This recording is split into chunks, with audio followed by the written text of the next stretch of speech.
Welcome to Penrose Learning, where we make understanding easy. You begin by preparing. Make sure you're signed into Binance and Google Authenticator is installed on your phone. Once ready, open Binance, go to Security, then Two-Factor Authentication, and pick Authenticator app. When Binance displays the QR and the backup key, pause and save that key on paper or a secure file.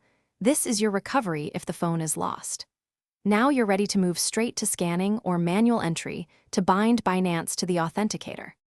Next, add Binance into Google Authenticator. Open the app, tap the plus, and choose to scan the QR code.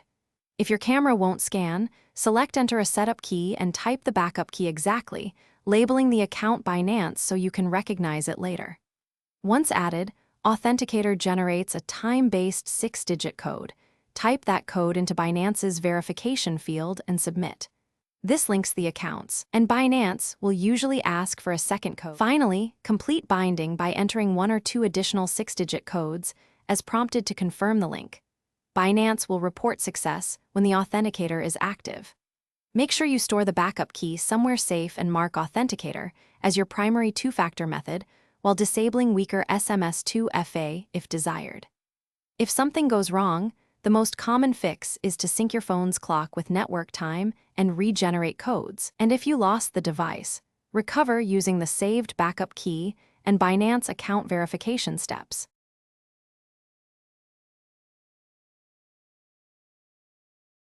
Thanks for watching. If this was helpful, leave a like and consider subscribing. See you next time.